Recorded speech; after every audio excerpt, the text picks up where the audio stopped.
Welcome to Dropping In, a podcast of storytelling and interviews with your host, Winter Olympian Mercedes Nichol.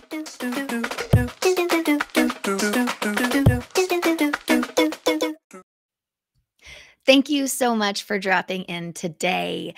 This is Series 8. I'm so excited to bring it to you.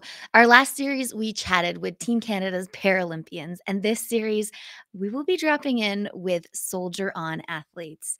Now, you might be wondering what the heck are Soldier On athletes? So let me give you a little inside scoop. It's a program of the Canadian Armed Forces, which contributes to the recovery of ill and injured Canadian Armed Force members and veterans by providing opportunities and resources through sport, recreational, and creative activities. I can't wait to drop in with these soldiers as they share their stories with us. Thank you so much for dropping in on episode 70. I can't believe it's been 70 episodes so far, and now we're on 8 series. Thank you so much again for joining us. Let me introduce the guests that we will be dropping in with today. Chief Petty Officer, enrolled in the Royal Canadian Navy in 1999 as a Naval Communicator. Serving abroad various Canadian warships, he has deployed around the world conducting numerous counterterrorism and counter-piracy missions. After being injured in an operational theater, he now works for Soldier On, where he helps other ill and injured soldiers, sailors, and aviators, and they use sport to fuel their recoveries. He has been involved in the planning and execution of events and programs such as Soldier On Afghanistan Relay and the Invictus Games. He continues to boost the lives of members, veterans, and their families. He has been recognized for his exceptional deed, being honored with the Meritorious Service Decoration. He lives in Sittsville with his wife Claire and daughter Rose. This husband, father, decorated Chief Petty Officer has been helping ill-injured soldiers with the Soldier On program for 9 years. I'm pleased to drop in with Chief Petty Officer Joe Kirali. Hello, Hi. Joe. How are you? Hi, I'm good, Mercedes. Thanks so much for having me. Thanks for coming on. I don't normally get an opportunity to hear people talk about me. It's I strange, know. but I kind of liked it. I know. I think it's the best part because me being an athlete, I feel like everyone else knew all the accolades about me. And then to hear them, I think it's like, oh, yeah, okay, I did do all of that, which I think it's so cool. Yeah, this last few years for me especially has been just an absolute whirlwind, and reflecting, when I get a moment to reflect back on some of the amazing opportunities that I've had personally and professionally, and the impact I've been able to contribute. It's remarkable. So happy to join you with you today. Amazing. And now, before we started recording, I did ask you one thing about your bio. I was like, operational theater. Did I get that right? Because I tried to Google it and I was like, I don't really know exactly what it means. You So did. for us common folk, so you were injured in an operational theater. Yeah. What does that exactly mean? So yeah, thanks for calling me out. Military folks serving and retired tend to speak a slightly different language sometimes. So it's nice to remind us to translate when required. An operational theater refers to kind of an area in the world where something is happening, either a peacekeeping operation, a training mission, an all-out war, unfortunately, as we're seeing now in the Ukraine play out. So I was in the Canadian Navy and for 20 years, and I served aboard various warships. And on one particular mission to the Persian Gulf, when we were enforcing sanctions against then Saddam Hussein's regime in Iraq, I had an accident where I was physically injured aboard my warship, and the rest of my career was a continual struggle with those physical limitations and how it affected myself, my performance, my abilities, and ultimately my mental health. Okay. I did not know that, and I appreciate you sharing that. All right. So on dropping in, we do start with 10 rapid fire questions that you have never seen before. Okay. And the audience that listens and watches knows that they are never rapid, so you can extend as long as you want. This is for the listeners and viewers to get to know you a little bit better. I feel like I need to be warming up here. Okay, let's go. Are you ready? Yeah. Number one. It's the easiest one. Where in the world are you today? So I'm coming to you live, I guess live, from the west end of Ottawa, Ontario. I'm actually a BC boy, born and raised in Vancouver, and then spent some time after high school up in the north of BC working, and then joined the Canadian Navy out of Victoria. So I've spent most of my life on the best coast, as we call it. Certainly spent a fair share of time up at Whistler as well. Yeah. But now I've transplanted. I'm now an honorary Ontarian, working with the Soldier On program in Ottawa. And so that's where the program's based. Yeah, we're headquartered in Ottawa, but we actually have a physical presence. This is something we're super proud of. We've recently grown to have a physical presence and a regional coordinator at all of the major centers across Canada. So we actually have 9 different regions that we have a physical presence with, and we're providing opportunities right from coast to coast to coast now. Oh, it's so rad. That's really important. I love it. Okay. Number 2, what drew you to enroll in the military? It's a funny story. This is I've heard this story from a lot of different folks. Okay. And for me, like I said, I grew up in North Vancouver, went to various schools, and then finished my high school up in the north of BC in Fort Nelson, way up the Alaska Highway. Way up north. Way up north, yeah. Tried university. I didn't have a clear goal in mind, so I went to UNBC, the University of Northern British Columbia in Prince George, for a couple of years. Okay. Kind of floundered. I didn't really have a solid goal, so I was just racking up student loans without a really concrete goal in mind. So I ended up doing what a lot of folks do, just kind of chase the money. So I went to work in sawmills in the forestry industry up in northern BC for a few years, paid off my student loans. And I really started to develop a bit of a wanderlust, wanted to travel and see some of the world. Okay. So, I said, you know what? It's time to make a change. I was in my early 20s, and I felt I needed to shake things up a little bit. So I joined the military. In my head, I didn't know what I wanted to do. I didn't know what element or trade I wanted to be necessarily. I just said, sign me up. I'll take whatever's available. Let's do it for 3 years, and then hopefully kind of refocus my life after that. 3 years turned into 20. The Navy came calling. I thought it sounded like a really adventurous lifestyle, kind of swashbuckling and traveling around the world, sort of on ships. I'm like, that sounds really cool. That sounds exactly what I want to do. So I joined the Navy. I saw the world. I did a lot of really interesting things in my first 3 years and I decided to join for another 3 years. Kept doing some really cool things. And then before you know it, my 20-year career was done. And here we are today. Wow. I'm like, it's funny because I remember being in high school. I'm totally veering off the rapid fire, but I remember being in high school, and I don't even think my parents know this. Like, I haven't told this to anyone, but I remember like when it was like the time to choose and everyone was kind of coming into the high schools and talking about what's next. And I remember the Army people coming in and being like, well, I mean, maybe. But then I was like so deep into snowboarding that it didn't come to fruition. But now that I've retired and like reflected on that, I think of that a lot. And I'm like, I could have been.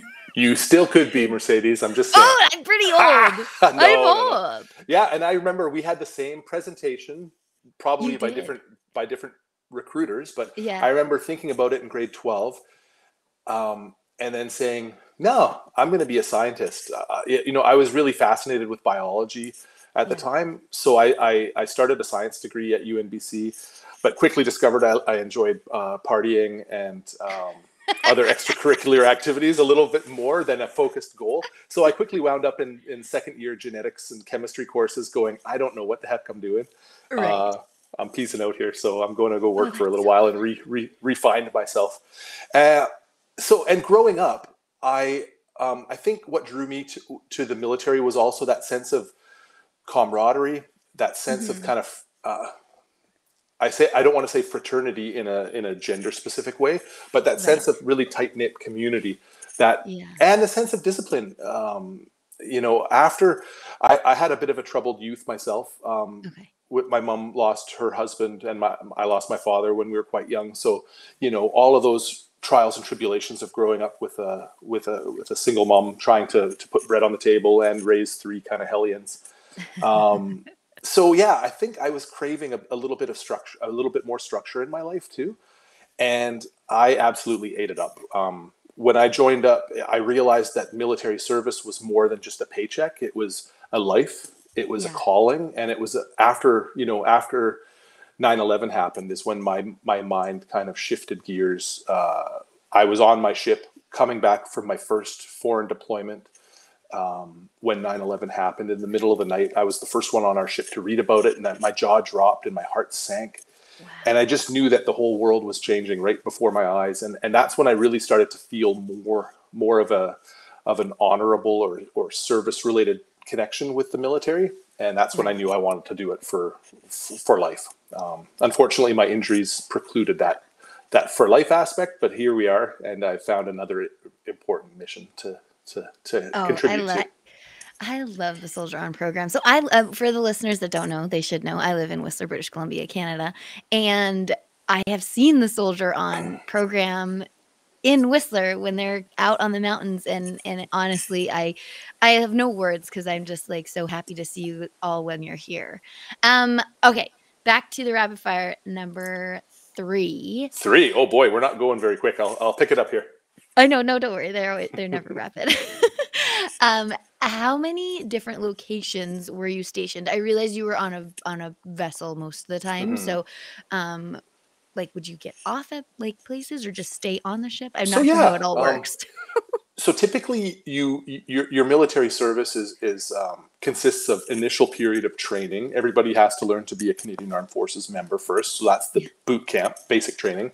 And And what then time in the morning do you have to wake up every morning for that? That is uh, kind of what I wasn't so keen on. the days blend together, but it's only between 12 and 16 weeks. So you can do anything for that period of time. It's just you That's go to true. bed late. That's like a full like, okay, I can do it for this amount of time, Yeah. and then I don't know what's next. Okay. So I mean, everybody's military experience is different based on your occupation.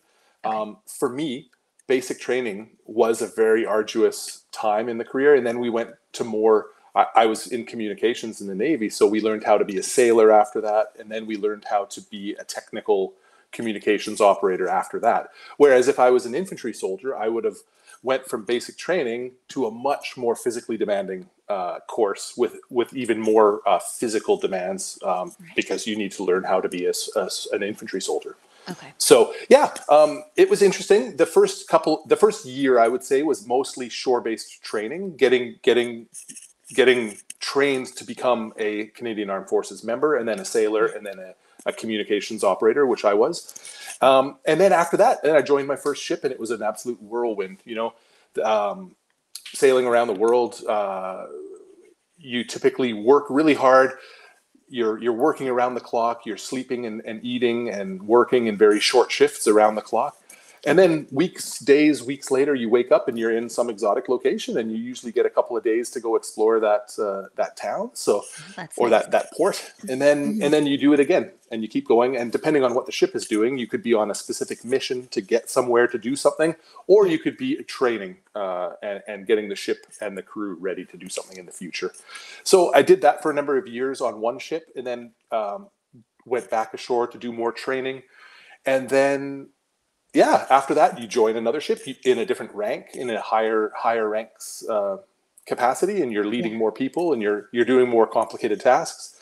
And then you do it all again on a different ship. And I went from East Coast to West Coast a couple of times, and I did a number of deployments, like I said. How many ships were you on, would you say? So I was on 1, 2, 3 ships altogether. Okay, and then did the room situation change every time because you were getting like better? Oh yeah, no, not necessarily. Okay. I have I have no idea. I love this. This is the best. your mess decks, as we call them in the Navy, Okay. kind of like a barracks room but on a ship, Mhm. can consist of anywhere from 10 to 50 people.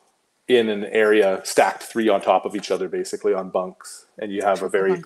a very small bunk bed. I'm over 6 foot tall, so I would usually hit my head or my feet in the bunk, and then you have a little locker that you can keep your personal effects in, and that's what you live out of for 6 to 9 months at a time when you're at sea. Wow. But then the ships can come home and they go through a maintenance period, and then you get a chance to be ashore. They call that, and you can spend some time. You spend a bit more time at home with friends and family during those periods, and it kind of ebbs and flows in cycles like that. Wow, that's so cool. Thank you so much for sharing. Yeah, I'm yeah. intrigued for sure. I don't know that many people know how it all works, so I think it's really cool. Number 4, if you were into sports before you were serving in the military, what were those sports? So as I said, I grew up in Vancouver, so the North Shore Mountains were my sometimes my extended lunch break on school. High school. Oh, I'm just gonna go stretch my arms. Boom, I'm up the mountain. So I skied on Grouse Mountain a lot as a teenager.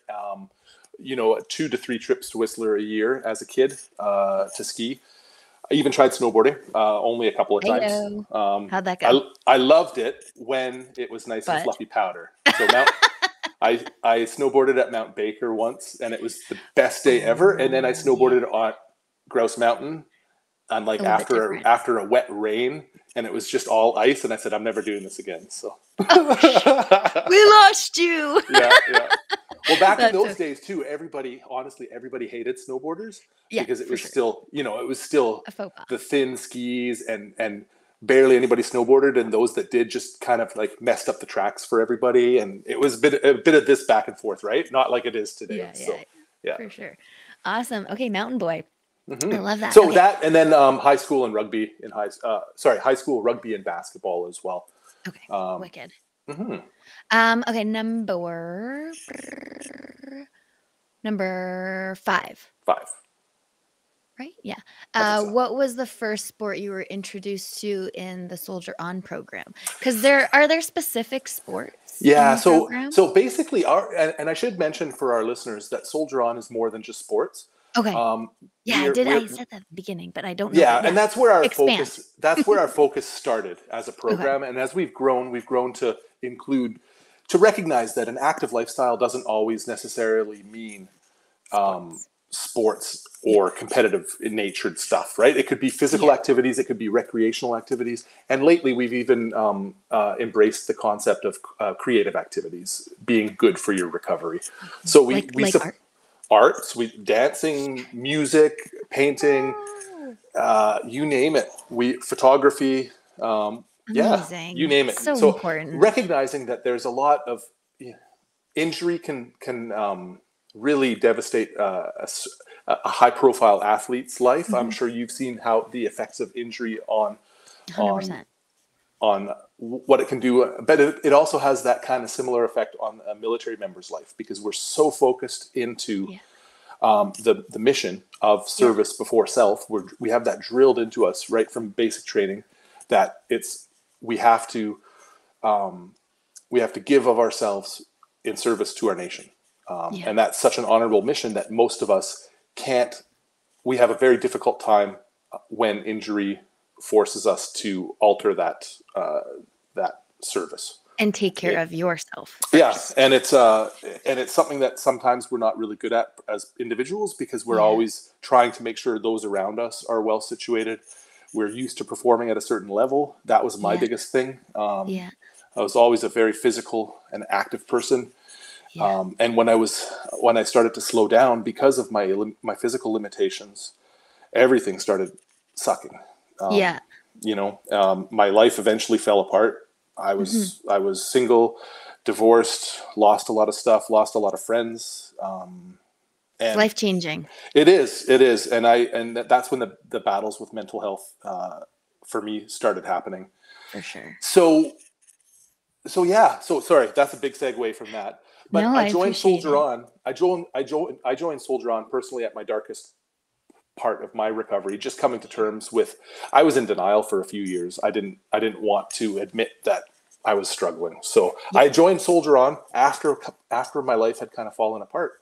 And it was just kind of this happy accident of coming in uniform to a program to act as a leader, providing these opportunities for these other ill and injured members. Right. So you were still serving others and not yourself. Yeah. But so my first event that I was exposed to was the Canada Army Run, which is a massive coming together in Ottawa of tens of thousands of people who want to show their support for the Canadian Army. And Soldier On had a team. I was quickly introduced to this because I was organizing this event for Soldier On, of 60 or 70 ill and injured members, veterans from all across Canada, all walks of life, all branches of service, to bring them into Ottawa to show them that level of support was there for them, and then to help them challenge themselves throughout that weekend to figure out that, hey, yes, injury is here. Our lives are not the same, but there's new ways of staying active, and together we can do it. So that was my first exposure with the Soldier On program, and that's actually when my life started changing around, and I started realizing that I wasn't alone. And by leaning on others, I could actually make myself stronger in the long run. So that was a really powerful moment for me, and that's when it went from a bit of a check in the box. Oh, I have to go to Ottawa to gain some more experience, and then come back, get promoted, and keep marching down my road. That's when my road changed. For the better. For the better, yeah. And and I've been here ever since. I've transitioned out of uniform. Very difficult to do that when it's not on your terms. Yeah. But it's been magic, and here I am today now, surrounded by an amazing team right across Canada, and we deliver over 150 activities around Canada each year, ranging, like I said, from those multi-day winter sports camps in Whistler to the Invictus Games, right to a half-day paint seminar or a dance class or a music class. So we have a really talented team of passionate people across Canada who work to provide all of these opportunities. Yeah. And we continue to grow. So it's a pretty special program. And it has a lot of impact. It can really help change people's lives. It sure did for me. So 100%. Thank you for being so vulnerable and sharing. I appreciate it. Our listeners know I had a crash in 2014 that took me out of sport for over 2 years. And so I'm like picking up on the similarities, and I respect Soldier On so much, and that you've gone to the creative aspect of it as well, because all I could do was literally paint. Like there's not much you can do. And so though sport does help, but if you're not able to do it, there's other avenues that you can take. So that's super interesting. And that's a great point. For me, I kept trying to go back to those previous sports that I loved to do. And every time I did them, every time I tried to play, varsity or intramural basketball, I couldn't move, I couldn't jump, I couldn't shoot like I used to. And all it did was just further spiral me. So it wasn't really until I tried new activities that I had no baseline in. I love golf now. Golf is a massive part of my life. I get worse at it year over year, but I never did it. I never did it before, so I can't compare myself to anything, and I don't want to. I simply use it as a chance to decompress, to kind of be in the moment a little bit, and get out of the house and get away from stuff. So and that's really another important thing, is not only to adapt to do things that you used to do in new ways, but also try new activities and challenge yourself to explore all of life's possibilities. Yeah, which can be aggravating and frustrating, but also if you break through, awesome. Yeah, for sure. Awesome. Okay, so what would you say, this is number 6, what would you say is the biggest risk you've taken in your life so far? I can say this pretty clearly. Betting on myself. When I came to Soldier On, like I said, I wasn't in a place where I thought myself deserving of help. I felt because this was in the heat of Afghanistan as well. A lot of people that I knew had gone to Afghanistan. Some of them were killed. I felt like my problems didn't matter. So I kept driving myself, and I kept kind of putting off my own recovery. So when I finally hit rock bottom, and I didn't want to live anymore, I put my hand up for help, and that's what led to the ultimate transition out of the military. But it's led me to this amazing life now that I have, with a wonderful family around me, a beautiful girl. I never thought I would be a father. Here I am. Yay! So I think betting on myself, even though I didn't want it, even though every bone in my body was saying, don't do it because it's going to lead to the end of your career. And that's how I was defining myself. I still did it. It felt like a massive risk, and it's been an amazing journey ever since. It's not, there are a lot of hard times, and I still struggle with a lot of things. But I don't think that goes away. It doesn't. No, but the mindset of destigmatizing or turning a perceived weakness into a strength, right? Yeah. Not being afraid to talk about what you're feeling, not being afraid to ask for help, and not be afraid to let people know what you're going through a little bit. I think has been a big part of my personal recovery, and I think I found where I belong with the Swim Down program. And as you said earlier, that to know you're not alone. That's why I always share my story. Like honestly, last night, it's that shoulder season. I did a whole series on shoulder season blues because last year during COVID, I was not okay. So I was like, no one else is okay. Let's get real. Yeah. And then here I am again. I'm so grateful that I'm doing this series because it gets me up, and then I'm like, honestly, last night I was like, I am not okay. Where are my friends? Like, what's happening? So I get knowing that you're not alone. I think that's so important for sure. This is a good one. Number 7. I feel like I might know the answer, but I'm not going to put words in your mouth. What puts a smile on your face? The simple moments. I used to be a big daydreamer and always be looking to the future. Especially in my military career, it was always, how do I get there? How do I get there? I want to be there. On to the next, so it's just pushing myself. Everything in the minute doesn't matter because you just have a checklist you're trying to do to get to that next goal, next goal. Now, I still do that. That's a large part of my professional work, is to make stuff happen. Yeah. But now when I'm sitting with my daughter on my lap and we're saying some ridiculous bedtime story, those little moments, those just kind of recharge me and reground me. And I don't know. I just being more in the moment and not worrying about the past. Right. And not worrying about the future. Yeah. And if you set yourself up in the present to enjoy every moment, you're going to get to where you need to go.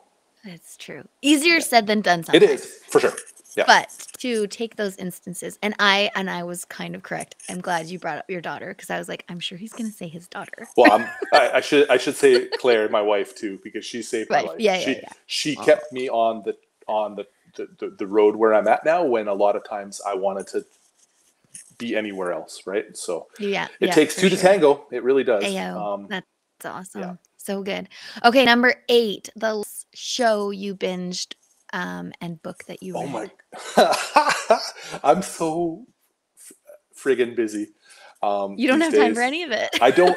When I come down after I put Rose to, because I live in chronic pain with a lot of physical limitations. I don't move around so well anymore.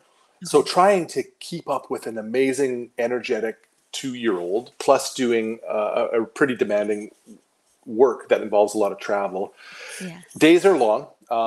I try to get a little bit of activity in during the day, but at night, it's typically, I'll sit and stare at a wall for 10 minutes. Okay. I might watch a little bit of YouTube. I like to watch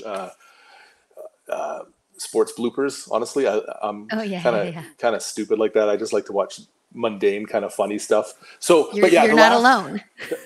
I'm pretty sure that's why they made YouTube and Instagram and all the things. But probably I would say the one series I can't get enough of is The Office, just because there's always American? Since the American Office. Yeah. There's the early season before Michael leaves. I thought that got disjointed after that. But whenever I have a chance, I love to go back and watch some of those episodes, just because I think we can all relate to that in some regard, for the modern kind of the modern hustle a bit. That's awesome. Yeah, so that's one thing. And then the other question was what? Book. Book. Oh God. So It could be a book you read to your daughter. yeah. No. And some of those things, some of those baby books and toddler books, I learned stuff from that I've either learned in the past or never knew. Like, holy cow, the world has changed a lot. Society has changed. I look at some of the children's books that even my wife has from her childhood. I'm like, you can't say that anymore. Forget that. Right. Get this book. Oh yeah. Woof. Yeah. Let alone stuff that my mother-in-law or my mom had from their childhood. It's like, oh boy. Yeah. But no, so I'm joking, not joking, I'm probably the longest serving undergraduate student in history. I told you I did 2 years of a Bachelor of Science degree way back when. Yeah. Well, what I did throughout my military career was to take one course at a time to try to get to those next goals, right? So you get like professional development points and stuff, right? So I didn't have a plan. I just kept taking courses that I found interesting. Are you still taking courses? Well, so I get to the end of my... Wait, that was 20 years. That was 20 years ago. Just picking away at... So basically, I have probably like 4 degrees worth of first and second year courses, but I didn't have a goal. So my only goal was to take a course that I was interested in, but to get the brownie points so I could get promotions and stuff like that in the military. Yeah. Well, once I got to the end of my time and I realized, oh boy, I need to have a solid plan because I'm getting out of the military soon. Right. So that's when I converted everything to an actual degree through the Royal Military College. Okay. But most of those courses I took were no good because you can only take so many first and second year courses. So I am still an undergrad student. I have 2 courses to go and I've got my degree in sort of a general arts degree through RMC. But I'll be super proud of myself for sticking with it after all these years for that. But yeah, so I laugh and say like I'm that Frank the Tank from that movie. I love that. No, that's awesome. Yeah. I respect that. So books, honestly, I haven't done a lot of pleasure reading for a while. Yeah. I grew up on science fiction and fantasy books. I just loved to kind of escape to those different worlds as a kid. Yeah. And I think a lot of that science fiction has still influenced my personality a little bit to this day. But yeah, so like I said, I love reading some of these new books that are the kids' books with Rose, and they're really focused on inclusivity. There's a strong message of community. There's a strong message of like being a good citizen in there, and there's so much about empowering young girls and women. It's and that didn't exist before. It was always just here's a Barbie, right? Yeah, that's you get a Hot Wheel, and here's a Barbie. Yeah, now it's about here's stuff that you can be, and you can be this, and you can be stuff that's not on this page. So let's talk about it. Totally, and it's pretty cool. And little Rose is growing up to be a very confident, strong-willed person, which is pretty cool to see. She might end up reading sci-fi to you. Hey, and I might be the one in the diaper eventually. Who knows? That always happens, I think. Number 9, what's your favorite travel destination? Oh, boy. I mean, you've been all over the world. Yeah. And you did say that sometimes you get a couple days to like see the place. But I mean, if you're going to go somewhere maybe with your family, is there a specific place, or is there like somewhere on tour? Wait, do we call it tour? I don't know. On tour? Yeah, a tour. On tour that you would have preferred to go to? Oh, you're right. I've been so lucky to have traveled literally around the world. We circumnavigated the globe on HMCS Calgary in 2008. So I got to see just about everywhere around the world, close to the equator anyways, around the world. Yeah. But yeah, honestly, home is where your heart is. After all that travel, I can't think of a better place to be than at home with my family, just having a simple evening at home. But if I had my druthers... Because you traveled so much. And my wife isn't super keen on traveling. Obviously, COVID has lessened the appetite, I think, to travel. Yeah. But my wife and I went to Bali on our honeymoon. That was pretty magical. Obviously, it's also sad at the same time because you can see what, The devastation. Everybody's had the devastation of humanity, right? Yeah. So in one part, it's this untouched, pristine, amazing nirvana, and then on another hand, you're on a beach and it's just a floating garbage pit, right? Yeah. So but romantically, I would say Europe. I'd love to spend some more time in Europe with the family. Claire's family has extended family in England, so I'd really like to spend some time in exploring Europe a little bit. My father came from Hungary. I'd like to spend some time in there. We have some Norwegian heritage as well, so I'd really love to take the family and spend some time exploring Europe at some point. I don't know when that's going to be though. I love that. Awesome. Now the last question of the longest rapid fire we've ever had, which I appreciate. Oh my God, I'm sorry. I told you going in that I like to talk. So no, I love it. I've learned so much, and I know that our listeners have too. Number 10, which I already stated in the bio, but I think it's important to share again. How long have you been part of the Soldier On program? So I served for 20 years. On the Soldier On program. Right. So the last I think 4 years of my 20-year military program, plus now almost 5 years after. So about 9 years I've been with the Soldier On program. So you were part of it while you were still in your 20 years. I was, yeah. I came in as what we call the operations warrant officer. So I came in as the kind of get stuff done guy, planning events, taking care of people's, making sure there's a safe, there's a bit of discipline and strategy around each activity. So that planning role, and then I've migrated within the program as I've progressed outside of uniform into more of a communications and outreach role, and now I'm the acting national manager in charge of the program overall. So awesome. How many soldiers would you say have gone through the program, or do you go through it, or you just stick with it forever? Like, so how does that work? We seek to, and I'm so happy, by the way, that we're switching gears to talk about Soldier On a little bit more in detail. Just I've been blabbing on. I've just realized that I haven't really talked about what I wanted to talk about today. The background was definitely muted, and that was the rapid fire. Now we're gonna get into the nitty and gritty of like Soldier On and all the questions I have for you. So the Soldier On program is really designed to be an inclusive program that doesn't offer a cookie cutter approach. A serving member or a veteran who's been out of the Canadian Armed Forces for years or even decades should have the same ability to access what they need, when they need it, how they need it. Okay. Oh my God, I forgot the question now. No, I was just curious. Do you stay in the program forever, or do you like? So we offer come out. The program is membership based. So if you're an eligible member, you have had your life flipped upside down with an illness or injury during your military career. Yeah. That's kind of the shirt that nobody wants to wear, but that's the threshold of eligibility to access Soldier On support. Yes, right. Once you're a member, and we've supported over 10,000 individuals since 2007. Yeah, so we started in humble beginnings, and we've just kept growing and growing. There's a lot of folks. The military lifestyle is hard physically and emotionally, and there's a lot of people who have had their lives altered by permanent illness and injury. So our goal is to simply be there as an accessible program. If somebody wants to come out and try an event, challenge themselves to a physical activity or a creative activity, we want to be there for them. Right. And if they're struggling mightily over the years, we want to be there for them to come back to. If somebody needs some help acquiring some sports equipment, we want to be able to help with that. And for a few of those members, we want to be able to offer life-changing high-profile opportunities, such as in the Invictus Games, etc. So, I want to talk about that. Being an Olympian, qualifying for the Olympics is no easy task.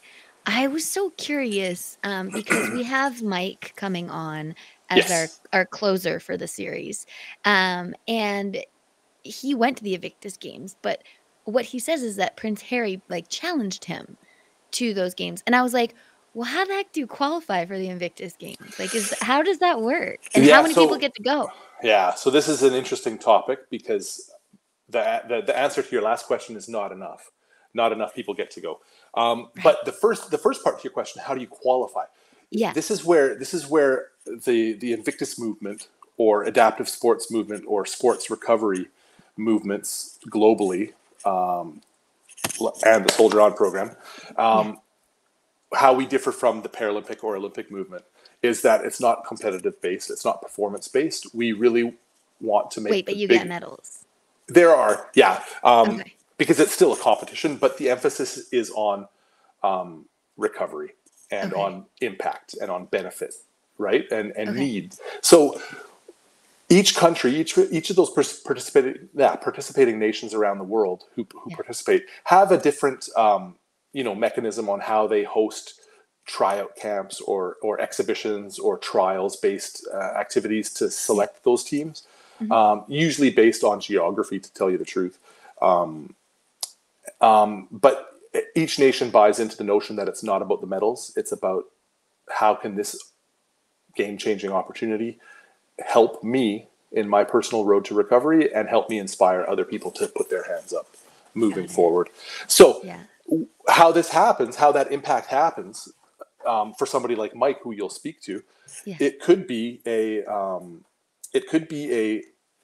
switch that goes off in their head that says, I can still compete. There's still opportunities here. So after his Invictus experience, they go and they start competing at a high level and try and pushing themselves to heights that they didn't think were possible. Or some people might just take that opportunity and work on their families, find a new occupation, and find a new way positive forward in life. And some people might find something in between. Yeah, it's like a stepping stone in a way. And that's what we really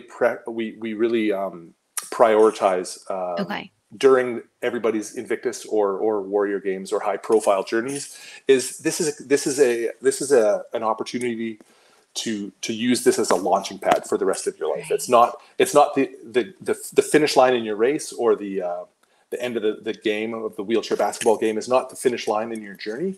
And the medal shouldn't be the destination either. This is really an opportunity. So seize it to define what those next goals in your life are. So if not that many people get to go, how are they selected? In Canada, it's tough. I tell you, I'm going to be really honest right now. Is there a board?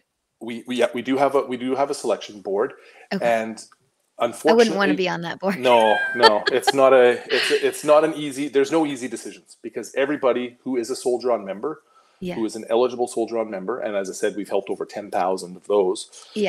Deserves this in their life. They need 100%. This in their life. So trying to find who needs it the most is a winless task. Unfortunately, it's a task that has to happen. And do lots of people apply? Like, like you write a letter or something? Generally, 300 plus every games for 20 or 30 spots. Yeah. So it's definitely, it's a really, so the challenge for us. But what hope? But what hope they have? Like that's 300. I'm excited about that. Yeah. So I know that must seem like daunting and scary, but like that hope and passion for those people. Do the Invictus Games happen every year? Every couple of years, generally. Yeah. COVID has thrown all of that through a monkey wrench, but the next ones are we're actually just in the process of selecting our team for September 2023, which will be in Dusseldorf, and then the ones after that are going to be in Whistler, Vancouver. Yeah, so Vancouver is going to be hosting, and Whistler is going to be hosting the first hybrid Invictus Games that feature winter sports. I know. It's so exciting. I hope our listeners know that, but if they didn't know, then woohoo, let's celebrate. So we're really excited about that because we've, like you said at the outset, Soldier On has been coming to Whistler with groups of Canadian and allied soldiers, sailors, and aviators to showcase adaptive sport for over 10 years now. And it's been amazing. And the next 2 years certainly are going to be even more amazing because it's going to work towards the Invictus Games. So we can expect this year we're going to be in Whistler from February 20th to early March for 10 days of high octane adaptive winter sports. So I'm calling you out, Mercedes. I'm coming. Can I come? Be there. Yeah. Can I? Please. I'm so excited. I can't wait. So And how many people we'd would be love to coming have out to that? so 32 to Soldiers. 40 32 to soldiers 40. from Wow. Canada, the United States, Australia, Oh, from all over the Great Britain. world. Yeah, yeah. We've used this as we call this our Allied Winter Sports Camp. So this is an opportunity for us as Canada to host a multinational coming together of people who have very disparate and different military experiences, but Yeah. they've all had their lives changed by injury, and this is a chance to see how winter sports can help I can't fuel that wait. recovery. Yeah. I can't wait. And honestly, like it is something to see on the hill. It's so cool. And I saw that you guys did sledge hockey last time as well. We sure did. That's been actually one of our staples at Meadow Park Arena in Whistler. And BC Hockey has been just amazing year after year of helping us deliver this as an exhibition sport, not only for folks who have classifiable injuries, physical injuries, but it also opens up the game of hockey to folks who have physical limitations that stand-up hockey might not be as accessible. 100%. So and I think it's definitely one of our highlights. I don't know if Meadow Park loves the big chunks that we take out of their ice with the picks and everything. Yeah, I've had Tyler McGregor on in the last Paralympic series, and he's the captain of the sledge hockey team for Team Canada, and I just think they're such a cool group of guys, and what a rad sport as well. Oh, it is. It's a lot of fun. I could talk to you forever, but I want to close out by asking, what are the Invictus Games sports? You said it's going to be a hybrid for Vancouver 2025. What are the kind of indoor sports, the summer ones, and then what will the winter ones be, if you know? So and I'm sure I'll forget some. So to all of our listeners, please Google that. Don't take my word for everything. But the traditional Invictus sports are think of your summer Paralympic style of activities. You've got track and field athletics. You've got swimming, cycling, powerlifting, archery. And I'm sure there's a couple others. And then team sports are really huge at the Invictus Games too. So wheelchair rugby, wheelchair basketball, and sitting volleyball have been the traditional team sports. Yeah. Certainly moving towards Vancouver, the hybrid winter sports. Some of those summer style sports will still stay on the docket, and they'll be featured in Vancouver. And then a portion of the games will actually be hosted in Whistler, where Nordic disciplines, alpine disciplines, biathlon, adaptive curling, I think is going to be on the menu. Awesome. Yeah. Awesome.